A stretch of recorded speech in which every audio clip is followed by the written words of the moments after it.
Hi friends, இன்றைக்கி வந்து beetroot puri செய்ய போகிறேன். அது எப்படி செய்யுதுன்னு பார்க்கலாம் வாங்க. அதுக்கு வந்து நான் 2 பீட்ரூட் எடுத்து தோலெல்லாம் நல்லா சீவிட்டு இப்படி கட் பண்ணி வச்சுக்கணுங்க. மிக்சியில் போட்டு அரைச்சிக்கலாம். பூரிக்கு நான் 1/2 கிலோ மாவு எடுத்துருக்கேன். உங்களுக்கு எவ்வளோ மாவு வேணுமோ அதை எடுத்துக்கோங்க. 1/2 கிலோ கொஞ்சம் கூடவும் போட்டுக்கிறேங்க.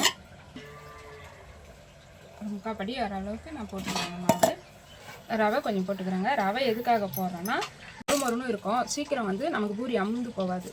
அதனால் ரவையும் கலந்துக்கிறேன். மாவை கிளறிடலாம். தேவையான அளவு உப்பு போட்டுக்கிறேன். நல்லா கலந்து விட்டுக்கலாம் உப்பு போட்டு.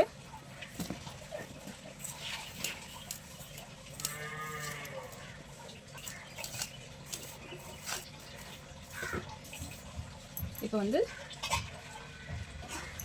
வந்தோம்லங்க, அந்த பீட்ரூட்டை நான் கலந்துக்கிறேன். இதில் நல்லா மழைன்னு அரைச்சின்னு வந்துடுங்க. அதையும் கலந்துக்கலாம். தண்ணி ஊற்றி வச்சுக்கலாம். நம்ம தண்ணி பார்த்தோம்னா ஜாரில் இருக்கிற தண்ணியை ஊற்றணும். மாவு நல்லா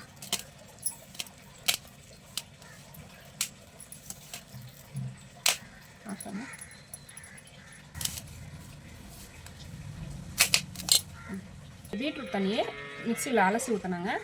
அதை அலசி ஊற்றிக்கலாம். நல்லா பெசஞ்சி கொஞ்சம் ஆட் பண்ணிக்கிறேன்.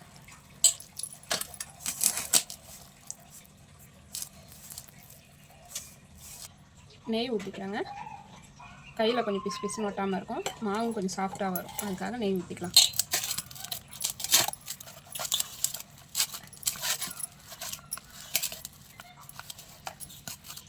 மாவு ரெடி ஆகிடுச்சு பாருங்கள்.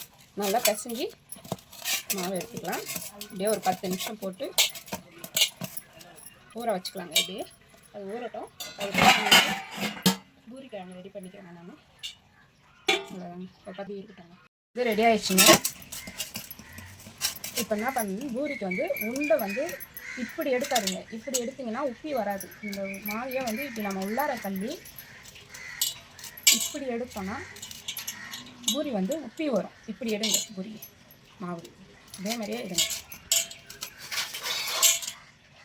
இந்த உள்ளார அரைக்கி மாவு வந்து உள்ளார போகணும். நமக்கு அந்த ஏர் வந்து உள்ளார போச்சுன்னா பூரி உப்பி வரும். இதே மாதிரியே எல்லா உண்டையும் நம்ம பிச்சு எடுத்துக்கலாங்க.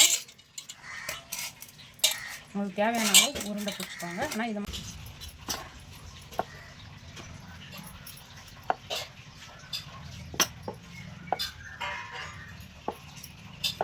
கொஞ்சம் வந்து மொத்தமாக, கொஞ்சம் ரொம்ப மொத்தமாக இருக்கக்கூடாது, ரொம்ப நைஸாக இருக்கக்கூடாது. கொஞ்சம் மொத்தமாக உருட்டி எடுத்துக்கலாம். இதையும் இதேமாதிரி உருட்டிக்கலாங்க. இப்படி எல்லாத்தையுமே உருட்டி வச்சுக்கோங்க. அந்த மாதிரி உருட்டி வச்சுன்னு எண்ணெயில் போட்டு எடுத்துக்கலாங்க.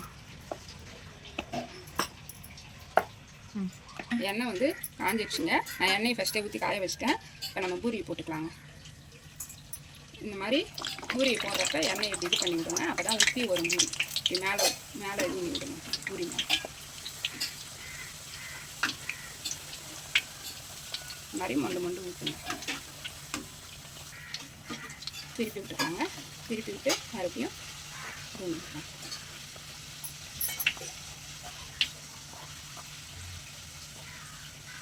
பாருங்க, பூரி ரெட் கலரில் நல்லா சூப்பராக இருந்துருது பாருங்க.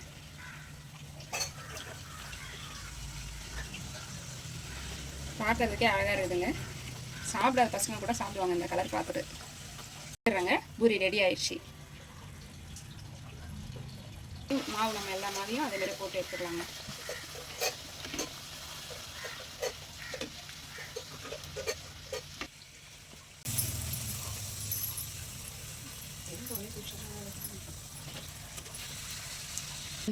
இன்றைக்கான பூரி மசாலாவும் நான் உருளைக்கிழங்கு செஞ்சு வச்சுட்டேங்க. இன்றைக்கி பிரேக்ஃபாஸ்ட் வந்து பூரி தாங்க. பாருங்கள், நல்லா இருக்குது பாருங்கள். நல்லா பிச்சோன்னு பிடிக்குங்க, சுடுதுங்க சமத்தியாக. அவ்வளோதான். இந்த மாதிரி பசங்களுக்கு நீங்கள் செஞ்சு கொடுங்க. இந்த வீடியோ பிடிச்சிருந்தா லைக் பண்ணுங்கள், ஷேர் பண்ணுங்கள். சுடுதுங்க சமத்தியாக. சப்ஸ்கிரைப் பண்ணுங்கள்.